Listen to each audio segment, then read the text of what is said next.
আজকে আমরা সূরা ফিল সম্পর্কে কিছু শুনব। আমাদের গত ক্লাসটা ছিল হলো সূরাতুল ফাতিহা নিয়ে। একটা বিষয় হলো যে নামাজের ভিতরে খুশু খুদু এই দুইটা জিনিস কিন্তু ফরজ।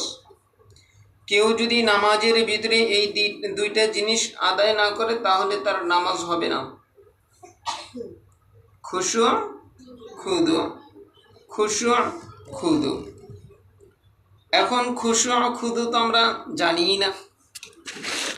আমি কি মিথ্যা বললাম? তাহলে এটা আমাদের জানা দরকার না?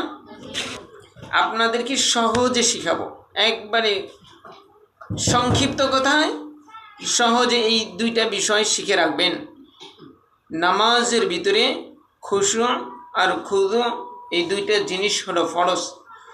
কেউ যদি এই দুইটা জিনিস আদায় না করে তাহলে তার নামাজ হবে না। খুশু খুদু কাকে বলে? খুশু খুদু হলো, খুশু ধরেন হলো শরীরের ধীর স্থিরতা। এর মানে অর্থাৎ কোনো প্রকার নাড়াচাড়া করা যাবে না। মশায় কামড় দিছে, থাপড় মেরে দিলেন, হ্যাঁ, চোখ যেইখানে রাখা দরকার আপনি চোখ দিয়ে এদিক সেদিক নাড়াচাড়া করলেন, কিংবা নামাজের ভিতরে একটু ঢুললেন। নামাজ একেবারে সাহাবাই কেরাম এমনভাবে সালাত পড়তেন যে পাখি এসে কাঁধে বসে থাকতো, মনে করতো যে এটা কোনো মনে গাছ।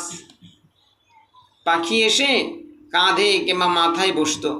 তাহলে খুশু ধরেন শরীরের ধীর স্থিরতা, শরীর কোনো প্রকার নাড়াচাড়া করা যাবে না। এখন একটু নড়লেই নামাজ ভেঙে যাবে তা না, কিন্তু নামাজের নূর নষ্ট হয়ে যাবে। 2 নম্বর খুজু হলো অন্তরের ধীর স্থিরতা, মানে অন্তরও নাড়াচাড়া করা যাবে না। নামাজে দাঁড়াইছেন, অন্তরটা শুধুই থাকবে নামাজে কিভাবে রাখবেন সেটা পরে বলতেছি। এখন নামাজে দাঁড়াইলেন, মন গেল বাজারে, নামাজে দাঁড়াইলেন মন গেল মেয়ের কাছে, নামাজে দাঁড়াইলেন মন গেল স্বামীর কাছে, নামাজে দাঁড়াইলেন এমন গেল রান্নার কাজে, তাহলে নামাজের রুহানিয়াত শেষ, নষ্ট। কিন্তু আমাদের এরকম হয় কি হয় না? হয়। এখন হইলে কি করতে হবে আর না হওয়ার জন্য কি করতে হবে, এই দুইটা জিনিস মনে রাখতে হবে। প্রথমে বললাম খুশু খুদু, এই দুইটা জিনিস হলো নামাজের, মনে করেন যে আত্মা। প্রত্যেকটা ইবাদতের হলো আত্মা, তার ভিতরে নামাজের আত্মা হলো খুশু খুদু। অর্থাৎ খুশু খুদু আদায় না করলে তার নামাজ কবুল হবে না। নামাজ হয়ে যাবে কিন্তু নামাজ কবুল হবে না। তাহলে খুশু কি বললাম, যে শরীরের ধীর স্থিরতা, অর্থাৎ নাড়াচাড়া করা যাবে না, চোখ এদিক সেদিক দেওয়া যাবে না, ঘাড় কাত করা যাবে না, কিংবা হেলাধুলা করা যাবে না। আর খুদু বললাম হলো অন্তরের ধীর স্থিরতা, অন্তর এদিক সেদিক দেওয়া যাবে না। দিলে নামাজ হয়ে যাবে কিন্তু নামাজের কবুলিয়াত অর্জন হবে না। তাইলে এই খুশু খুদু অর্জন করা যায় কিভাবে? খুশু খুদু অর্জন করার অনেকগুলা পদ্ধতি আছে। তার একটা পদ্ধতি হলো যে তুমি যেই তাসবিহ তাহলিল, তুমি যেই তেলাওয়াত করতেছ, এর প্রত্যেকটা তাসবিহ তাহলিল অর্থ বুঝে বুঝে তুমি তেলাওয়াত করবা, দেখবা তোমার মন অন্য জায়গায় যাবে না। বুঝাইতে পারছি কি? এটা হলো এই একটাই বলবো। এই কারণে আপনাদেরকে মোটামুটি 11টা সূরার তরজমা আমি আপনাদেরকে শুনাইতেছি। আপনারা যতটুকু পারেন ধারণ করার চেষ্টা করবেন এবং এই অনুযায়ী নামাজটা পড়বেন। কিংবা এই যে মোবাইলে আমি একটা সফটওয়্যারের কথা বলছি, ওইখানে দেখবেন যে এই সূরাগুলার তরজমা আছে, তাফসির আছে, আপনারা কিছু কিছু দেখে নিতে পারেন। আর গেলে মনটা এদিক সেদিক গেলে তাহলে কি করতে হবে? এদিক সেদিক যখনই যাবে তখনই আবার টান দিয়ে ধরে জায়গা মতো আনতে হবে। যেমন মনে করেন আপনার বাচ্চাটা এই যে কয়েকদিন আগে আমাদের হাফিজ সাহেব হুজুরের কেমন কেমন দূর সম্পর্কে আত্মীয় না কি লাগে, যে বাচ্চাটা নিয়ে রাস্তায় গেছে, বাচ্চাটা কি করছে, দৌড় দিছে, মানে হাত থেকে চ্যাংটা যে ছুটে দৌড় দিছে, সিনজির তলে পড়ে একবারে ভর্তা হয়েছে। তাইলে মনে করেন যে আপনার বাচ্চাটা নিয়ে আপনি রাস্তা দিয়ে হাঁটতেছেন, আপনার বাচ্চাটা বারবার ছুটে যায়, আপনি বারবার ধরেন, দইরা মানে কাছে আনেন, আবার যখন বারবার করে আপনি একটু কি করেন, হাত মোছার দিয়ে তাড়াতাড়ি মানে কাছে আনলেই মানে অ্যাক্সিডেন্ট হবে। আমরা এরকম করি কি করি না? অনুরূপভাবে অন্তরকেও এরকম ঘাড় ধরে ধরে নামাজের ভিতরে আনতে হবে, যে কই যাস, কই যাস, তুই তোর মালিককে রেখে কই যাস, এবার বারবার আনতে হবে। কেউ যদি বারবার যায় বারবার আনে, বারবার যায় বারবার আনে, যদি এই অবস্থা হয়, কয় ওই নামাজে আল্লাহ তাআলা সওয়াব আরও বেশি লিখে দেয়। তবে ইচ্ছাকৃতভাবে মন দেওয়া যাবে না। নামাজ যখন পড়বেন আগে একটু বসবেন, বসে মনকে ধীর স্থির বানিয়ে নেবেন। তো যাই হোক, তো আমরা সূরা ফাতিহার সারমর্ম কিছু আমরা শুনেছিলাম, আজকে সূরাতুল ফিল শুনব।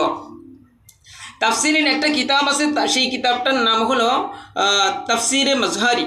এই তাফসিরে মাজহারি লিখেছেন হলো কাজী সানাউল্লাহ পানিপতি রহমতুল্লাহ আলাইহি। উনি বলেন যে তুমি যখন কোনো কোরআনুল কারীমের তাফসির শুনবা, তখন কমস কম 5টা জিনিস তোমাকে কি করতে হবে, 5টা জিনিস সম্পর্কে তোমার জানতে হবে, কিংবা 5টা জিনিস সম্পর্কে তোমাকে বলতে হবে। এক নাম্বার বিষয় হলো যে তুমি কোরআনুল কারীমের সহি তেলাওয়াত করতে হবে। প্রথমে কোরআনুল কারীমের সহি তেলাওয়াত, দ্বিতীয় নাম্বার হলো তর্জমা, তৃতীয় নাম্বার হলো শানে নুজুল, অর্থাৎ কি কারণে এই সূরাটা নাজিল হলো সেটাকে বলে শানে নুজুল। আর চতুর্থ নাম্বার এর ব্যাখ্যা, আর পঞ্চম নাম্বার হলো শিক্ষা, অর্থাৎ তুমি এখান থেকে কি শিখতে পারলাম। তো আমরা আগে এই কোরআনুল কারীমে যেহেতু এই 5টা বিষয় নিয়ে সংক্ষিপ্ত আকারে কিছু কথা বলবো, এই 5টা বিষয় পয়েন্ট আকারে হলে মনে রাখতে একটু সুবিধা হয়। তো এই 5টা বিষয়ের 1 নাম্বার হলো আগে তেলাওয়াত। তো তেলাওয়াত তো আপনারা সকলেই করলেন, আলহামদুলিল্লাহ, মোটামুটি প্রায় অনেকেরই সহি হয়ে গেছে। তবে আমি একবার তেলাওয়াত করি। বিসমিল্লাহির রহমানির রহিম। ألم تر كيف فعل ربك بأصحاب الفيل ألم يجعل كيدهم في تضليل وأرسل عليهم طيرا أبابيل ترميهم بحجارة من سجيل فجعلهم كعصف مأكول। সদাকাল্লাহুল আলিম। তাহলে আমরা কাজী সানাউল্লাহ পানিপতি রহমতুল্লাহি আলাইহি যে 5টা বিষয়ের কথা বলছি, 1 নাম্বার হলো সহি তেলাওয়াত, আমরা তেলাওয়াত করলাম। 2 নাম্বার, এখন আমরা হলো এর তর্জমা শুনবো। আলাম তারা কাইফা ফাআলা রাব্বুকা বিআসহাবিল ফিল। আল্লাহ তাআলা বলেন, আমার আপনার প্রাণ প্রিয় নবী মুহাম্মদ রাসূলুল্লাহ, সকলেই বলেন সাল্লাল্লাহু আলাইহি ওয়াসাল্লাম, আমাদের নবী সাল্লাল্লাহু আলাইহি ওয়াসাল্লামকে রব্বে কারীম বলতেছেন। রব্বে কারীম বলেন, আলাম তারা, আপনি কি দেখেন নাই, কাইফা ফাআলা, কেমন আচরণ করেছে, রব্বুকা, আপনার প্রভু, বিআসহাবিল ফিল, হস্তি বাহিনীর সাথে। হস্তি বাহিনী কি, এটা সামনে আসবে ইনশাআল্লাহ। তারপরে বলেন যে আলাম ইয়াজআল কাইদাহুম ফি তাদলিল, মানে এই হস্তি বাহিনী এটা কি করছিল, একটা চক্রান্ত করেছিল। সেই চক্রান্ত সম্পর্কে রব্বে কারীম তখন বলেন যে আলাম ইয়াজআল, যে আপনার আল্লাহ তাআলা কি করেনি, কাইদাহুম, সেই হস্তি বাহিনীর চক্রান্তকে, ফি তাদলিল, নস্যাৎ, অর্থাৎ আপনার প্রভু সেই হস্তি বাহিনী যেই চক্রান্ত করে কাবাকে ধ্বংস করার জন্য আসছিল, সেই তাদের চক্রান্ত কি আপনার প্রভু নস্যাৎ করে দেয়নি? এখন নস্যাৎটা কেমনে করলো, তারপরের আয়াতে বলতেছে ওয়া আরসালা আলাইহিম তায়রান আবাবিল, যে তারা যেই চক্রান্ত নিয়ে আসছিল সেই চক্রান্তটা আল্লাহ তাআলা কীভাবে নস্যাৎ করছে, কয় আমি তাদের উপরে সেই হস্তি বাহিনীর উপরে প্রেরণ করলাম আবাবিল। আবাবিল কিন্তু কোনো পাখির নাম না। আমরা অনেকেই হয়তো জানি যে আবাবিল পাখি, আবাবিল কোনো পাখির নাম না। আবাবিল মানে ঝাঁকে ঝাঁকে আল্লাহ তাআলা যাকে যাকে কি করছে, পাখি প্রেরণ করছে এই হস্তি বাহিনীকে ধ্বংস করার জন্য। এখন সেই পাখিগুলা হস্তি বাহিনীকে কিভাবে ধ্বংস করছে তারপরের আয়াতে আল্লাহ তাআলা বলেন, তারমিহিম বিহিজারাতিম মিন সিজ্জিল। কয় সেই হস্তি বাহিনীকে সেই ঝাঁকে ঝাঁকে পাখিগুলা এসে কী করলো, তারমিহিম কয় তাদের উপরে নিক্ষেপ করলো, বিহিজারাতিন মানে কঙ্কর, মিন সিজ্জিল পোড়া মাটির কঙ্কর, পোড়া মাটির কঙ্কর তাদের উপরে নিক্ষেপ করলো। কয় এই পোড়ামাটির কঙ্কর এই হস্তি বাহিনীর উপরে নিক্ষেপ করার কারণে কি হয়ে গেল, কয় ফাজআলাহুম কাসফিম মাকুল। কয় ওই পাখিগুলা দুই পায়ে ছিল, একটা ঠোঁটে ছিল। কয় এই তিনটা কঙ্কর নিক্ষেপ করার কারণে কয় তারা বক্ষিত ঘাসের মতো, চিবানো ঘাসের মতো একবারে ফাঁকি ফাঁকি হয়ে গেল, চিবানো ঘাসের মতো ফাঁকি ফাঁকি হয়ে গেল। এটা হলো এই সূরার তর্জমা, এই সূরার তর্জমা। এখন এই সূরাটা শানে নজুল, আল্লাহ তাআলা নাজিল করার কারণ, আল্লাহ তাআলা কেন নাজিল করলেন। এই সূরাটার যে ঘটনা, হস্তি বাহিনীর ঘটনা, এই ঘটনার প্রেক্ষাপটে হলো এই সূরাটা নাজিল হয়। সেই ঘটনাটা ঘটে হলো আমার আপনার নবী জনাবে মুহাম্মদ রাসূলুল্লাহ সাল্লাল্লাহু আলাইহি ওয়াসাল্লাম দুনিয়াতে আসার 50 দিন আগে। কতদিন আগে? 50 দিন আগে। তাফসীরের কিতাবে আরও কিছু বর্ণনা আছে, আপনাদেরকে আমি একটাই বললাম। তো 50 দিন আগে এই ঘটনাটা ঘটে। নবীজি সাল্লাল্লাহু আলাইহি ওয়াসাল্লাম নবুয়ত পাওয়ার 10ম বছর এই সূরাটা নাজিল হয়। তাহলে যখন এই সূরাটা নাজিল হয় তখন নবীজি সাল্লাল্লাহু আলাইহি সাল্লামের বয়স কত? 50 হয়ে গেল না? 40-এর নবুয়ত পাইছে, তার 10 বছর পরে এই সূরাটা নাজিল হয়। এই সূরার যেই ঘটনাটা হলো যে ইয়ামান, আমরা নাম শুনছি না? ইয়ামান একটা দেশ, মানে সৌদি আরবের দক্ষিণে একটা দেশ হলো ইয়ামান। এই ইয়ামানের পশ্চিমে একটা দেশ হলো আবিসিনিয়া। এখন এই দেশের নাম হলো ইথিওপিয়া। যেইখানকার বাসিন্দা ছিল বেলাল রাদিয়াল্লাহু তাআলা, যেইখানকার বাসিন্দা ছিল রাবিয়া বসরি রাহমাতুল্লাহি আলাইহি। এই ইথিওপিয়ার নাম আগে ছিল আবিসিনিয়া। এই আবিসিনিয়ার যারা বাদশা হইতো এদেরকে যাই হোক এদের একটা উপনাম ছিল। এরা কি করত, বিশাল একটা দেশ পরিচালনা করত। এই দেশ পরিচালনা করত, তারা ছিল খ্রিস্টান। আর এই ইয়ামান নিয়ে তখন বসবাস করত, খ্রিস্টানও বসবাস করত, ইহুদিরাও বসবাস করত, কিন্তু ক্ষমতা ছিল ইহুদিদের বেশি।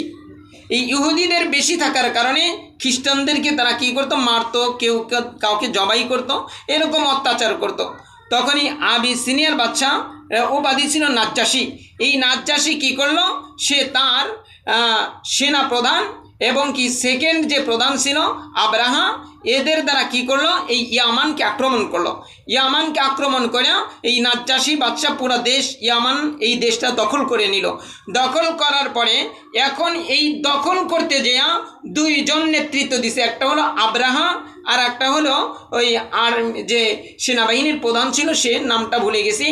এই দুইজন নেতৃত্ব দিছে। এখন নেতৃত্ব দেওয়ার কারণে এখন এই দেশের গভর্নর বানাবে।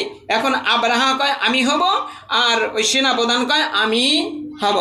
এখন নাজ্জাশী কী করলো, ঠিক আছে তোমরা কি করো, তোমরা দুইজন যুদ্ধ করো, যুদ্ধে যে যাকে মারতে পারবে, যে যাকে মাইরে ফেলাইতে পারবে, আর যে জীবিত থাকবে সেই গভর্নর হবে। তখনই আব্রাহা আর ওই সেনাপ্রধান দুইজন যুদ্ধ করে। যুদ্ধ করার পরে কি করে, সেনা প্রধানকে আব্রাহা একবারে শেষ করে দেয়। এখন আব্রাহা হলো এই ইয়ামানের গভর্নর হয়ে গেল। ইয়ামানের গভর্নর হওয়ার পরে আব্রাহা দেখে যে এই দেশের খ্রিস্টানগুলা কি করে, এই মক্কায় চলে যায়, ওইখানে বাইতুল্লাহ আছে, এই বাইতুল্লাহকে হজ করার জন্য, তখনও হজ ছিল, এই হজ করার জন্য তারা যায়। তো এই আব্রাহা কি করলো, আব্রাহা একটা গির্জা নির্মাণ করলো, অনেক সুন্দর করে গির্জা নির্মাণ করলো। গির্জাটা এত উঁচু ছিল যে নিচ থেকে যদি দেখতে চাইতো, মাথায় যদি টুপি কিংবা কোনো কিছু থাকতো তা পড়ে যাইতো, মানে এত উঁচু ছিল এবং কি এত সুন্দর করে বানাইছে। বানানোর পরে ঘোষণা করলো যে এখন তোমরা মক্কায় যাইতে পারবা না, হজ এখন এই গির্জাই তোমাদেরকে করতে হবে। কিন্তু এই গির্জা বানাইছে একজন গভর্নর, আর বাইতুল্লাহ কি কোনো গভর্নর বানাইছে না, আল্লাহ বানাই দিছে, আল্লাহ। খ্রিস্টানরা এটা মানতে পারলো না। এদিকে এই কাবার কিছু যুবক ইয়ামানে ব্যবসা করার জন্য গেছে, ব্যবসা করতে যায় দেখে যে পুরো শহর সাজাইছে, এই তোমাদের শহরটা এত সুন্দর করে সাজাইছে, এর কারণ কয় এই আমাদের বাদশা গভর্নর হজ করতে নিষেধ করছে, এখন সে একটা গির্জা বানাইছে সুন্দর করে, সেই গির্জার ভিতরেই হজ করার জন্য বলছে, সেই গির্জাকে নাজ্জাশী বাদশা উদ্বোধন করবে, তাই এত সুন্দর করে সাজাইছে। এখন এই আরব যুবকরা কি করছে, কয় হায় হায় করছে কি সর্বনাশ। তো কি করছে, কয় এই গির্জার ভিতরে ঢুকবো, গির্জার ভিতরে ঢুকতে যায়, তাদেরকে ঢুকতে দেয় নাই। কোনো কোনো বর্ণনায় আসছে 9 জন যুবক কি করছে, ঢুকছে, জোর জবরদস্তি করে ঢুকা ওই প্রহরী যারা ছিল এদেরকে আগে রশি দিয়ে খুঁটিতে খুঁটিতে বাঁধছে, তারপর তারা কি করছে, পুরা পায়খানা পেশাব করে ওই পুরা গির্জাকে একবারে নাপাক করে ফেলাইছে। নাপাক কইরা তারা কি করছে, ওই রাত্রিবেলায় ঘোড়া দৌড়ায় তারা মক্কায় চলে আসছে। আবার কোনো কোনো বর্ণনা আসছে এই যুবকরা কি করছিল, যখন ঢুকতে পারলো না তখন দূর থেকে আগের যুগের বোমা ছিল, হলো তার নাম ছিল মিনজানিক, এটা পাহাড়ের উপরে উঠতো, পাহাড়ের উপরে ওঠার পরে রাবার জাতীয় কিছুর মাধ্যমে ওই আগুনের টুকরাকে কি করতো, মানে সেইখানে ফিট কইরা জোরে করে ছেড়ে দিত, ওই যে ছোট বাচ্চারা যেরকম পাখি মারে বাটল দিয়া ওই রকম কইরা কয় অনেকগুলো আগুনের টুকরা এই গির্জার উপরে নিক্ষেপ করার কারণে গির্জাটা পুড়ে ছাই হয়ে গেল। যখন এই অবস্থা হলো তখন বাদশাহ গভর্নর সকালবেলা যখন এই অবস্থা দেখলেন তখন সে নাজ্জাশীর কাছে সৈন্য চাইলেন যে আমি কি করব, কাবার ঘরকে ধ্বংস করব, ওই কাবার প্রতিবেশীরাই আমাদের গির্জাকে ধ্বংস করে দিয়েছে, তাই আমরা কাবাকে ধ্বংস করব। তো আচ্ছা, এজন্য কি করতে হবে, নাজ্জাশীর কাছে 60,000 সৈন্য চাইল। কত হাজার? 60,000 সৈন্য চাইল। আর কি করলো যে 12, 13 কিংবা 10টা এরকম হাতি দিবেন। কি দিবেন? হাতি দিবেন। এই হাতির এই যে ফিল মানে সুরা ফিল, ফিল মানেই হলো হাতি, ফিল মানে হাতি। পরে কি করলো, এই হস্তি বাহিনী নিয়ে যখন রওনা দিবে তখন খ্রিস্টান পাদ্রী, খ্রিস্টান এরা কি করলো, এরা বাধা দিল যে না, আল্লাহ তাআলার ঘরকে তুমি যদি ধ্বংস করতে যাও তাহলে তোমার উপরে গজব নাজিল হবে। তারা কি করলো, বাধা দিল। যে বাধা দিল তার নাম ছিল জু নসর, সে নেতৃত্ব দিয়া এই আব্রাহার সাথে যুদ্ধ করলো। কিন্তু আব্রাহার 60,000 সেনাবাহিনীর কাছে এই জু নসরের সেনাবাহিনীকে, জু নসরের যুবকরা পরাজয় বরণ করলো। জু নসরকে কি করলো, আটকায় নিয়ে গেল। এদিকে খ্রিস্টান পাদ্রীরা তাদের যে স্পেশাল গির্জা ছিল এই গির্জার ভিতরে ঢুকে ঢুকে তারা মোনাজাত করতে থাকলো।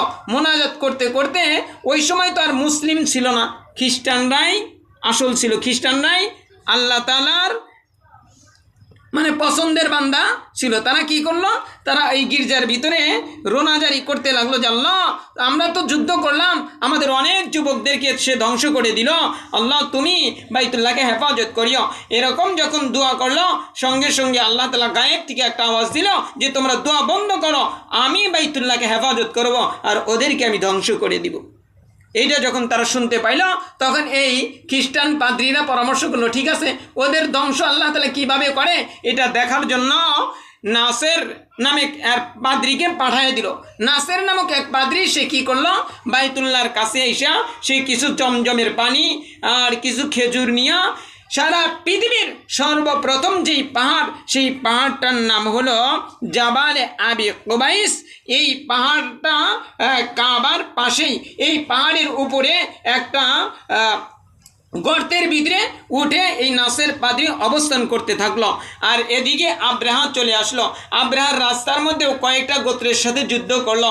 যুদ্ধ করতে করতে করতে করতে আব্রাহা কি করলো, একবারে এই যে মিনা, মুজদালিফা, আরাফা, এল্লা নাম আমরা শুনছি না, হজ করতে যায় এই যে মিনা মুজদালিফা, এই মিনা মুজদালিফার পাশে একটা জায়গা, এই জায়গা ওয়াদিয়ে মুহাসসার, এই জায়গাটায় এখন হলো কাটা তার দিয়ে ঘেরা করা আছে। ওয়াদিয়ে মুহাসসার মানে এই জায়গা হলো গজব নাজিল হয়েছে, তাই তোমরা এই জায়গা কি করবা না, অবস্থান করবা না। এখনও যারা হজ করতে যায় তারা ওই জায়গা দেখে, কিন্তু ওইখানে কেউ দাঁড়াইতে দেয় না, তাড়াতাড়ি এখান দিয়ে সরে যায়।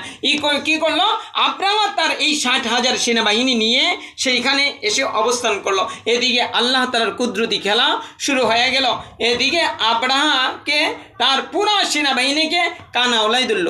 কিসে ধরল? কানাওলাই। এবং যেদিকে যায় সেদিকেই দেখে খালি পাহাড়, যেদিকে যায় সেদিকেই দেখে পাহাড়। তখন ওইখানেই তাঁবু, সেইখানে কি করলো, সেইখানে তাঁবু খাটায়া তারা সেইখানে অবস্থান করতে থাকলো। অবস্থান করার পর এখানে অনেকগুলো ঘটনা আছে, এগুলার না বললাম সময় স্বল্পতার কারণে। তো যাই হোক, এদিকে কি করলো, এদিকে যেই সময় এই কাবার প্রতি মানে ধ্বংস করার জন্য পুরা সেনাবাহিনীকে সাজাইলো, সাজানোর পরে হস্তি বাহিনীকে সামনে দিল। এই যে 13টা কিংবা 12টা কিংবা 10টা কিংবা 8টা, কোনো কোনো বর্ণনায় এক এক বর্ণনায় এক এক রকম আসছে, এই হস্তি বাহিনীকে সামনে দিল। হস্তি বাহিনীকে যখন সামনে দিল, এখন হাতি আর সামনের দিকে আগায় না।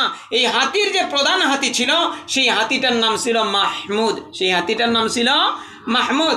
এই হাতি আর সামনের দিকে আগায় না। আমি কিন্তু এখানে অনেকগুলো বাদ দিলাম, কারণ অনেক সময় লাগবে। তো যাই হোক, তো এই হাতি আর আগায় না, হাতিকে অনেক আঘাত করলো, রক্তাক্ত হয়ে গেল, কিন্তু তারপরে হাতি কি করে, বসে যায়, কিন্তু কাবার দিকে আর আগায় না। এই হাতিকে যখন ঘুরায় আবার ইয়ামানের দিকে করে দিল, এখন দেখে হাতি দৌড়ায়, হাতি দৌড়ায়। এই অবস্থা দেখিয়া মানে সৈন্যদের ভিতরে হতাশার ছাপ পড়ে গেল।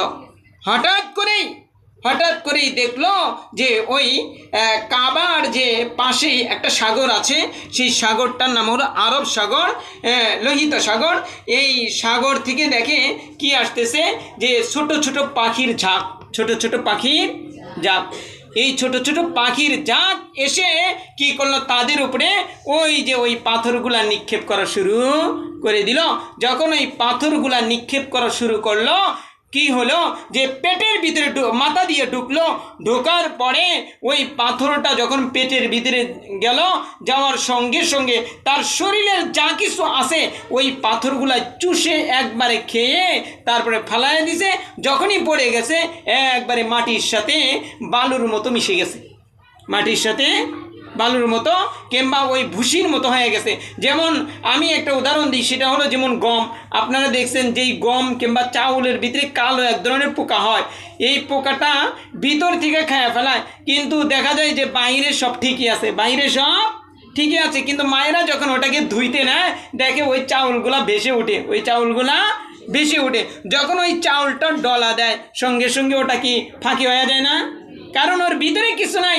অনুরূপভাবে ওই পাখিগুলা যখন ওই পাথরগুলা নিক্ষেপ করেছে, মাথা দিয়ে ঢুকছে, ঢোকার পরে পেটের ভিতরে যখন গেছে, পুরো শরীর একবারে চুষে খেয়ে, যখন চুষে খাওয়া শেষ হয়েছে, ওই যে কারেন্টে মানুষ ধরলে যেরকম চুষে খাওয়ার পরে রক্ত যখন শেষ হয়ে যায়, পড়ে যায়, তো যখন ওই পাথরটা পেটের ভিতরে গেছে কিংবা পিছনের রাস্তা দিয়ে বের হয়ে গেছে, সঙ্গে সঙ্গে পুরা শরীরের সব কিছু চুষে ওই পাথরে নিয়ে গেছে। আর সঙ্গে সঙ্গে যখন ওই মানুষটা পড়ে গেছে, একবারে ভুসির মতো হয়ে গেছে। এর ভিতরে কি হলো, ওই মাহমুদ নামক যে হাতিটা চালাইতো, ওই হাতির রাখালটা কি করছিল, ওই হাতির নিচে পড়ে গেছিল। হাতির নিচে পড়ে যাওয়ার পরে আল্লাহ তাআলার কাছে কঠিনভাবে তওবা করছিল। আল্লাহ তাআলা কি করছিল, ওই মাহমুদ নামক হাতির যে চালক, তাকে আল্লাহ তাআলা ফেরেশতা দিয়া একটা পাহাড়ের গুহার ভিতরে লুকায়া রাখছিল। আর এদিকে আব্রাহা কি করছে, আব্রাহা যখন এই অবস্থা দেখছে, তখন সে তাঁবুত থেকে তার স্পেশাল ঘোড়া নিয়ে বের হয়ে সে দৌড়াইতে শুরু করছে। দৌড়ানি দিতে দিতে ওই যে পাখিটা খুঁজতেছে, ওই পাখির কাছে যেই পাথরগুলো আছে, প্রত্যেকটা পাথরে যার উপরে পড়বে তার নাম লেখা আছে, তার নাম লেখা আছে। কিন্তু এই পাখি যুদ্ধের ময়দানে যায়, ওই বাদশাহ তোর যুদ্ধের ময়দানে যায় নাই। বাদশাহ কি করছে, বাদশাহ হলো আব্রাহা একটা তাঁবু বানাইছে, ওই তাঁবুর ভিতরে অবস্থান করতেছে। এমতো অবস্থায় কি করলো, এই বাদশাহ যখন এই অবস্থা দেখলো, বাদশাহ পালায়ন করছে, দৌড়াইতে শুরু করছে ঘোড়া নিয়ে, আর ওই পাখিটা বাচ্চাকে খুঁজতেছে, কিন্তু যুদ্ধের ময়দানে আর পাখিটা বাচ্চাকে পায় নাই। বাচ্চা কি করছে, আব্রাহা যাইতে যাইতে যাইতে যাইতে কোনো কোনো বর্ণনায় বলে যে এই বাচ্চা একবারে সেই ইয়ামানের রাজধানী সনায় চলে গেছে। সনায় যাওয়ার পরে ওই পাখিটাকে যখন দেখছে, বাচ্চা আব্রাহা বিকট চিৎকার করছে, আর ওই পাখিটা যখনই পাথরটা নিক্ষেপ করছে, কয় সমস্ত সৈন্যবাহিনী যেই কষ্ট না হয়েছে, এই আব্রাহার কষ্ট বেশি হয়েছে। কারণ হলো আব্রাহা ওই পাখিটাকে কি কষ্ট বেশি দিছে না? যেমন মনে করেন আপনার গরুটা যদি ছুটে যায়, বাড়ির ভিতরেই আছে, দৌড়ছেন তেমন কিছু কর না, কিন্তু ওই গরুটা যদি পুরা এলাকা আপনাকে দৌড়ায় পুরো এলাকা যদি দৌড়ায়, আপনাকে গরুটা ধরা লাগে, তাইলে আপনি কি ওই গরুকে শাস্তি না দিয়ে এই ঘরের ভিতরে তোলেন? শাস্তি দেয়, ঠিক না? আমি নিজেও একবার দিছিলাম, তো শাস্তি দেয়। তো যাই হোক, তো আব্রাহার উপরে যখন এই পাথরটা নিক্ষেপ করছে, আব্রাহা ওইখানে কি হয়েছে যে পাথরটা পড়ার সঙ্গে সঙ্গে তার গোস্তগুলা ছিটকে ছিটকে অনেক দূরে পড়ে গেছে, আর সে বিকট চিৎকার দিয়ে আব্রাহা দুনিয়ার থেকে ধ্বংস হয়ে গেছে। এটাই ছিল এই সূরা নাজিলের প্রেক্ষাপট, এই সূরা নাজিলের প্রেক্ষাপট। এই কারণেই আল্লাহ তাআলা এই সূরাটা রাসূল করিম সাল্লাল্লাহু আলাইহি ওয়াসাল্লাম দুনিয়ার থেকে চলে মক্কায় 10 বছর পরে এই সূরাটা নাজিল হয়, এই সূরাটা নাজিল হয়। এখন আল্লাহ তাআলা, তাইলে আমরা এর শানে নুজুলও শুনলাম, শানে নুজুল শুনলাম, এর কিছু ব্যাখ্যা করতে গেলে সময় লাগবে। তো যাই হোক, যে আল্লাহ তাআলা যে এখানে আলাম তারা কাইফা ফাআলা রাব্বুকা বিআসহাবিল ফিল, রব্বে কারিম আমার আপনার নবীকে বলতেছে, হ্যাঁ নবী, আপনাকে দেখেন নাই ওই হস্তি বাহিনীর সাথে আপনার প্রতিপালক আল্লাহ কেমন ব্যবহার করছে। এই যে এখানে কিন্তু আল্লাহ তাআলা বলেন আপনি কি দেখেন নাই, তাহলে নবীজি সাল্লাল্লাহু আলাইহি সাল্লামের জন্মের কতদিন আগের ঘটনা এটা? কতদিন? 50 দিন আগের ঘটনা। তাহলে নবী দেখবে কেমনে? নবী দেখবে কেমনে? কিন্তু আল্লাহ তাআলা বললেন আপনি কি দেখেন নাই, আপনি কি দেখেন নাই। এর মানে এগুলা হলো ব্যাখ্যা, এগুলা হলো কি ব্যাখ্যা, যে এর মানে হলো এই ঘটনাটা আরব দেশে এত প্রচলন ছিল, এত মানুষের মুখে মুখে ছিল, কিংবা ওই গজবে যারা পতিত হয়েছিল, এরকম অনেক মানুষ ল্যাংড়া কানা গুজা হয়া তখনও দুনিয়াতে ছিল। যে ব্যক্তি ওই গজবে নাজিল হয়েছে, গজবে আক্রান্ত হয়েছে, ওই মানুষটাকে সে দেখছে, আমার আপনার নবী ওই মানুষটাকে দেখছে। এই কারণে আল্লাহ তাআলা বলছেন আপনি কি দেখেন নাই, মানে ওই মানুষটাকে দেখা মানে ওই গজবটা দেখা, ওই গজবটা দেখা। এরকম একটা ঘটনা রাসূল করিম সাল্লাল্লাহু আলাইহি ওয়াসাল্লামের সাহাবী আবু বকর সিদ্দিক রাদিয়াল্লাহু তাআলা আনহুর মেয়ের নাম ছিল হলো, বড় মেয়ের নাম ছিল জানেন কি? আসমা। বড় মেয়ের নাম আসমা, ছোট মেয়ের নাম আয়েশা রাদিয়াল্লাহু তাআলা। আসমা রাদিয়াল্লাহু তাআলা আনহা আয়েশা রাদিয়াল্লাহু তাআলা আনহার চেয়ে 10 বছরের বড় ছিল। কত বছরে? 10 বছরের বড় ছিল। তো আয়েশা রাদিয়াল্লাহু তাআলা, আসমা রাদিয়াল্লাহু তাআলা, এই আসমা রাদিয়াল্লাহু তাআলা আনহা দেখে যে প্রত্যেক দিন কিংবা 2 দিন 3 দিন পর পর একটা ভিক্ষুক আসে, যার মানে পা ল্যাংড়া, হাত মানে একটা হাত নাই, আবার চোখ একটা কানা, মানে আবার মানুষটা কালো, মানুষের মতো দেখা যায় না। 12টা অবস্থা যখন দেখলেন, আয়েশা সিদ্দিকা আসমা রাদিয়াল্লাহু তাআলা আনহা তাকে বললেন যে আম্মি কি চাচা, আপনি এই 2 দিন পর পর খালি আমাদের এইখানে আসেন ভিক্ষা করার জন্য, তো এর কারণ কি? তখন বলে যে আমি আরব দেশ এইটুক ছাড়া আমি চিনি না, যার কারণে আমি কি দূরে যাইতে পারি না। কয় তাহলে দূরে যাইতে পারেন না, আপনি এই যে কানা গুজা ল্যাংড়া এরকম কেন? কয় এর পিছনে ঘটনা আছে, ঘটনা তুমি বুঝবা না, তোমার বাবা বুঝবে। কয় ঠিক আছে আপনি বসেন, আমার বাবা আসুক। বাবা আসছে, তখন বাবাই জিজ্ঞেস আচ্ছা আপনি এই যে কানা গুজা ল্যাংড়া এরকম কেন? তখন বলে এই ঘটনা আপনাকে বলবো না, আপনার নবী মুহাম্মদ সাল্লাল্লাহু আলাইহি ওয়াসাল্লামের সামনে যায় বলবো, সামনে যাইয়া বলবো। নবীজি সাল্লাল্লাহু আলাইহি সাল্লামের সামনে ওই বেচারাকে নিয়ে গেছে।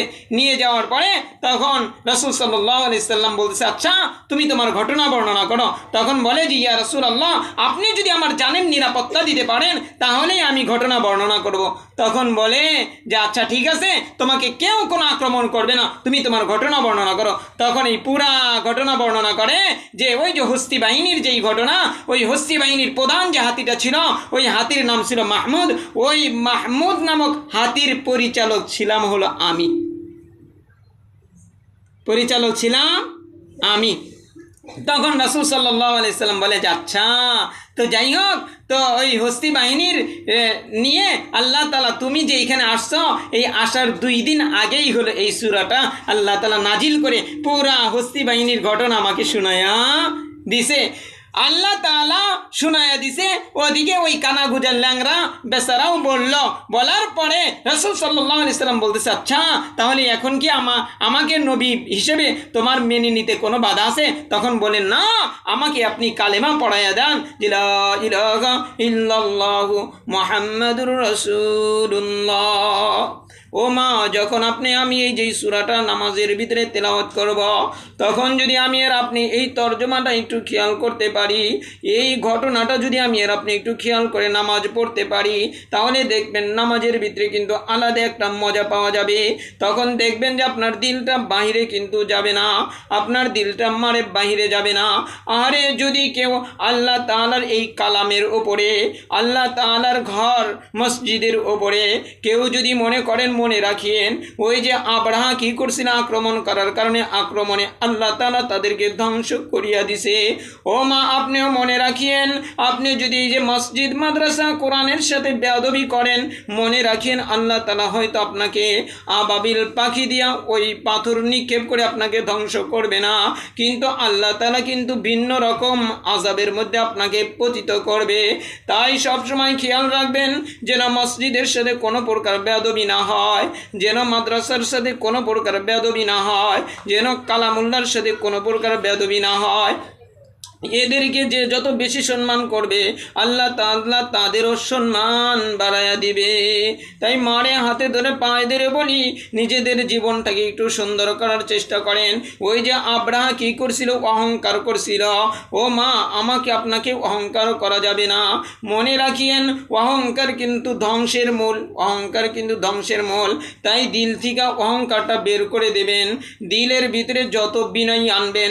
রব্বে কারিম এ কারণেই বলছেন ওয়াইবাদুর রহমানিল্লাযীনা ইয়ামশুনা আলাল আরদি হাওনা, আমার রহমানের বান্দা তো তারাই যারা বিনয়ের সহিত চলাফেরা করে, কারোর সাথে অহংকার করে চলে না, কারোর সাথে হিংসা নিয়ে চলে না।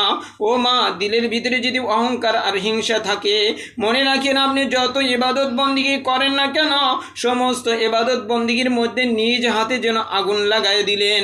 ও মা, আপনি কি করলেন, আপনি সুন্দর সম্পদের একটা পাহাড় বানাইলেন। মনে করেন যে আপনি কি করলেন, ধানের একটা গুদাম ঘর কি করলেন, বানাইলেন। এখন যদি আগুন দেয়া জ্বালায়া দেন, ওই ধান কিন্তু আপনার কোনো উপকারে আসবে না। ও মা, আপনি রাত্রে উঠে তাহাজ্জুদ পড়লেন, আপনি চোখ দ্বারা গুনাহ করলেন না, আপনি জবান দ্বারা গুনাহ করলেন না, কিন্তু দিলের ভিতরে হিংসার অহংকার আছে। আর এদিকে আপনি যাকাতও দেন, সদকাও করেন, আবার আপনি নামাজও পড়েন, কোরআন তেলাওয়াতও করেন, জিকিরও করেন, কিন্তু দিলের ভিতরে হিংসার অহংকার আছে। কাল কিয়ামতের ময়দানে মারে দেখবেন আপনার এই দুনিয়াতে সমস্ত ইবাদতগুলা পুড়ে সরকার হয়ে গেছে।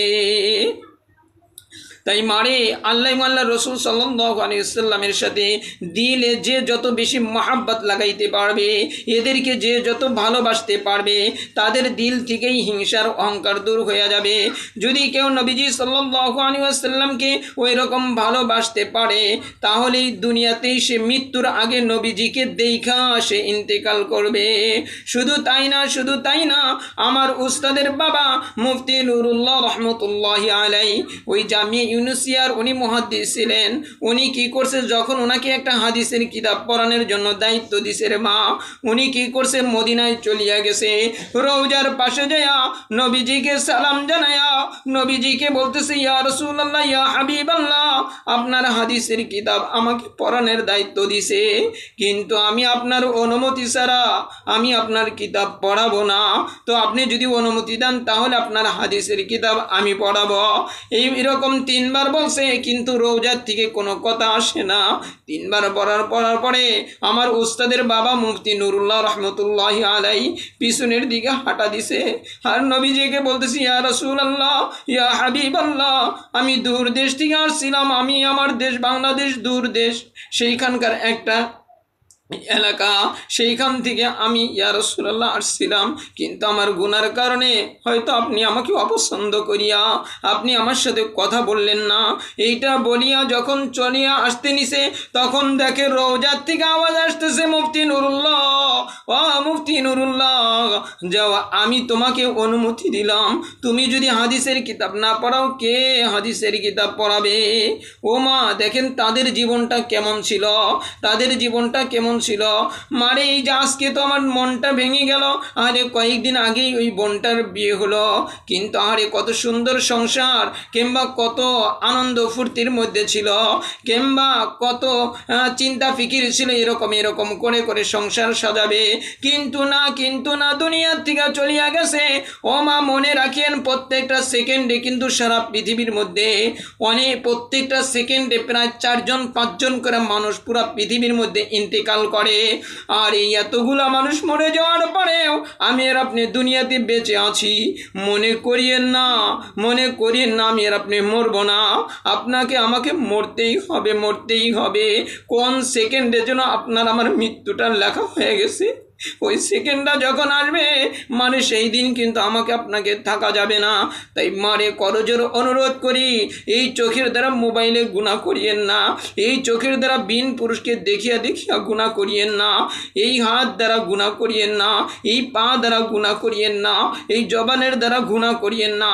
আর যতটুকু সময় পান বেশি বেশি জিকির করেন, বেশি বেশি কোরআন তেলাওয়াত করেন, আর বেশি বেশি নফল নামাজগুলো পড়ার চেষ্টা করেন। আল্লাহ তাআলা আমাকে আপনাদের সকলকে তৌফিক দান করেন। আসসালামু আলাইকুম ওয়া রাহমাতুল্লাহি ওয়া বারাকাতুহু। আগামী ক্লাসে সূরা কুরাইশ নিয়ে কিছু কথা বলা হবে ইনশাআল্লাহ।